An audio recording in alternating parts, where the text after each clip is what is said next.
Harry's been in Angola this week, you know, following in the footsteps of Princess Diana. What's this trip all about, and is it any more than a beige imitation? Okay, so guess what happened with Prince Harry? He went all the way to Angola thinking it's gonna be this big royal trip with fancy hotels and red carpets. But nope, the officials there were like, nah, you're just a regular visitor, and totally ignored all his special requests. And when he got there on July 15th, the president met him like super chill. No big deal. No royal titles, nothing. And then the very next day, this royal guy ended up in a small village classroom trying to speak Portuguese to little kids about landmines. Can you imagine? And all this was part of his big plan to look good, but it kind of flopped the moment reality hit. And honestly, it's giving major awkward vibes. 97. He's been patron of it since about 2019, so it's not his first trip to Angola, but the difference this time is that he's going to be walking the exact route that his mother Diana did in 19. So on paper, the whole trip looked super meaningful, right? He was supposed to meet local people, visit areas with landmines, help out with this group. His mom supported and kinda honor Princess Diana's legacy from back in the day. But if you look a little deeper, it was also kinda like his way of saying, hey world, don't forget me, I'm still important. Even without the prince stuff and all the drama, and get this, sources from Angola's tourism department said his team actually asked for fancy 5-star hotels and top-level VIP treatment before he even landed, which totally gives away that there was more going on than just a sweet little charity trip. They were absolutely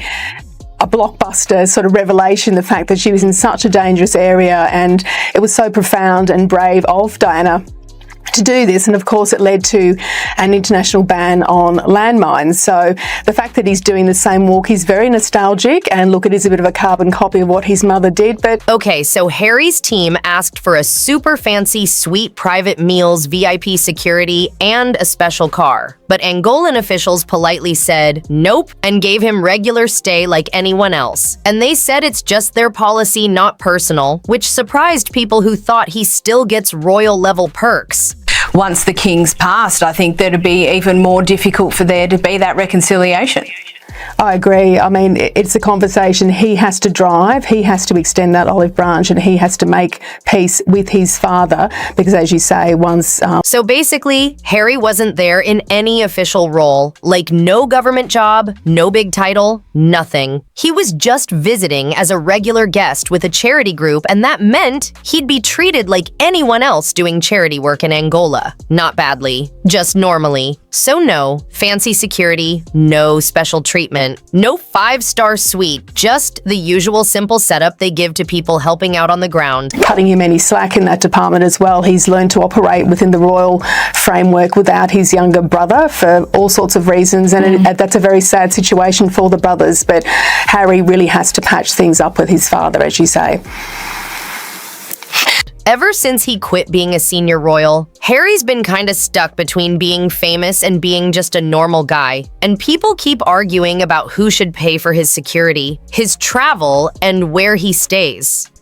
Does he still get royal perks or not? And the weird part is, no one really knows, not even him, because it's all super messy, and no one's clearly said what rules still apply and what don't. Brodie's wedding, what's happened here? So Brodie Jenner is a pro surfer, and he got married at the weekend. Now, Kendall and Kylie Jenner, of course, are his half-sisters. They share the same father, Caitlyn Jenner, and they did not. So as soon as he landed, it was obvious this trip wasn't going to be anything like those big royal tours from before. There was no fancy welcome at the airport, no flashy car line, no important people waiting to shake his hand. And yeah, the president did meet him, but it was super quick and just to be nice. Nothing grand. No royal titles, no special vibes. Just a casual hello and move on kind of moment. Make the wedding about them in sort of true Kardashian fashion. But it's really more about a decades-long feud between Caitlyn's ex-wives. Of course, there's Brodie's mother, Linda Thompson, and there's Kylie and Kendall's mother. It was basically the kind of polite, quick meeting they give to any visitor coming to support a good cause. And one official even said that Angola's trying to move away from treating celebrities like royalty just because they're famous. They've had too many come in, make a splash, and leave without doing much real work. So now they're like, yeah, we're happy to have you, but we're not changing our rules just to boost your image. And that's why Harry's fancy hotel request was looked at and then turned down. The girls decided to sort of quietly omit themselves from the spectacle that was the wedding. Caitlin, of course, attended because it is her son getting married. But yeah, less about an RSVP situation, more about trying to keep the peace. I think Kylie very much sees herself in the Kardashians. So like the whole thing wasn't just about saying no to a fancy hotel. It was actually a quiet way of showing, hey, we respect what you're doing and we totally honor your mom's legacy, but that doesn't mean you automatically get special treatment. It was more like, yeah, you're invited, but you're not the main star. And putting him in a regular room with other charity folks was their way of saying, he's here to help, not to headline. And that little detail said a lot about how they see his place in the bigger story. And then there's their brother, of course, who's very angry about everything and tends to blame Chris for a lot of the drama. Of course, he's going to side with his own mother. But as you say, it wouldn't be a Kardashian by extension wedding unless there was some kind of drama. It happens in every family, though. So Angola basically made this quiet but clear point, like, we care about the work you're doing, not the crown you used to wear. And the thing is, Harry's always had this mix of being his own person, but also being tied to public image. And when he left royal life, it was supposed to be about freedom and doing things his own way. But that freedom also means no more automatic royal treatment. And now that he doesn't have a title in use or official support, some countries like Angola aren't just gonna roll out the red carpet for vibes only. And honestly, that's not shade on Angola, it's just how things are now. Doesn't it? Now, speaking of, there's been plenty of coverage and commentary around the Sanchez-Bezos wedding, and even Sarah Jessica Parker of Sex and the City fame, she reacted to that Vogue front cover. Lauren Sanchez Bezos gracing the cover of Vogue. Hello, lover. Actually, it's the opposite. Angola handled his visit in a really respectful, calm, and totally professional way. They didn't do anything wrong or shady. They just followed normal international rules, and that actually made it super clear what kind of tricky space Harry lives in now. Like, he's still super well known. His name still gets attention, and he still shows up in headlines, but he's not really official anymore. He doesn't have that royal title in use, and no one's required to treat him like a prince. And the way Angola responded kind of showed that shift perfectly. Like, they weren't being mean. They were just saying, hey, we respect your work, but we don't bend the rules just because you're famous. And that's where it gets interesting. Because yeah, his name still opens doors. But those doors are slowly getting fewer. And now, it makes you wonder if he's no longer riding on the power of the crown, and countries aren't treating him like a royal anymore. Then what exactly is he standing on now? What's left to carry his public image when the royal glow starts to fade? I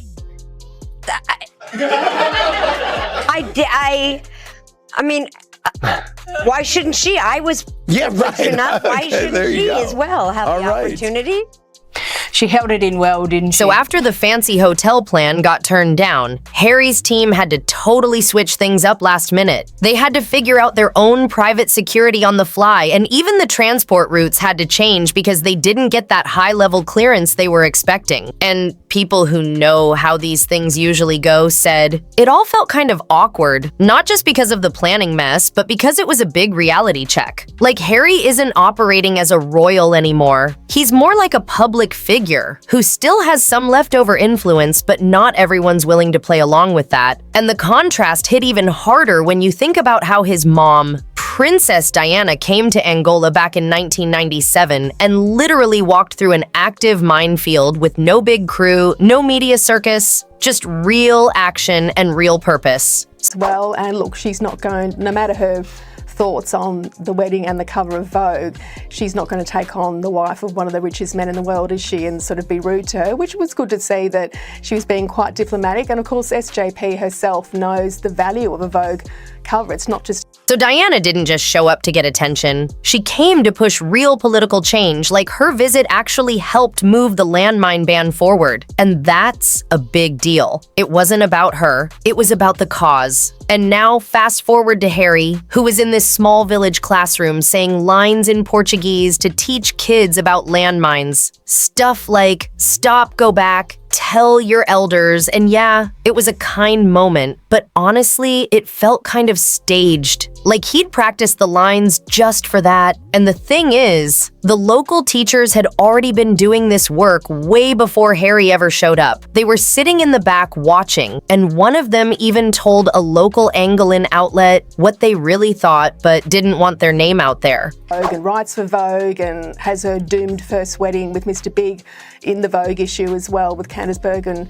as her editor Edith. A great episode for that. But yeah, very diplomatic, and I don't think she'll be off their Christmas card list anytime soon, which is probably good for her. So one of the teachers watching from the back later said something kind of honest. Like, the kids weren't really focused on Harry. They were way more into the cameras and the excitement of it all. And most of them didn't even know who he was. It just felt like a break from their usual routine. But here's the thing. They already do this kind of mind safety training every week with or without famous visitors. And the teacher asked a pretty real question, like, once the cameras pack up and go, what's left behind? And when the royal image fades, what is he really here for? And it's not being mean, it's just the truth. Because real humanitarian work isn't about looking good for a moment. It's about doing the work consistently, learning from the people you're helping, and staying humble through all of it. No, I thought she handled that very, very well. And still in the US, and Basketball Hall of Famer Shaquille O'Neal, well, he's had a bust-up with former NFL star Robin Griffin III. What's this all over? So this is interesting. So we've got Shaquille O'Neal threatening. So Angola putting Harry in a regular lodge wasn't meant to insult him. It was more like a quiet message saying, hey, meet us where we are and let's keep it equal. And even though his team hasn't said a word about it publicly, like no comments, no excuses, no spin people close to the situation say it did leave Harry feeling kind of small. Not embarrassed exactly, but definitely reminded that he's not in the same position he once was. And maybe that shift is starting to really sink in. Really, over two female sort of basketball legends who apparently dislike each other immensely, and there's been a lot of racism accusations around that. There's been terms used which have been quite offensive. I'm not going to repeat them here. That the way he's living now, yeah, it's independent, but it's also kind of shaky, because respect isn't something you just get because of who your mom or grandma was. You have to keep earning it and making it mean something, and all this weird energy around his trip gets even messier when you remember that Queen Elizabeth's will is still sealed, like it's been over 2 years, and no one knows for sure what was given, what was taken away, or what's still up in the air. People keep whispering about titles being blocked or switched, money being held back, and whether Harry and Meghan even have any formal status left at all. Rouse or stoking up rivalry between female players when you have no place to do so.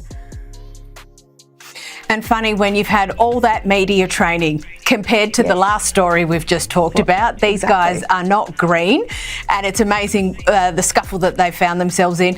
And lastly, big celebrity news out of the UK yesterday with former Harry Potter star Emma Watson. The mystery around the Queen's will follows Harry everywhere because no one knows for sure what he still has or doesn't have. Like he's royal by birth but not official anymore. And in places like Angola where rules matter, that difference really shows.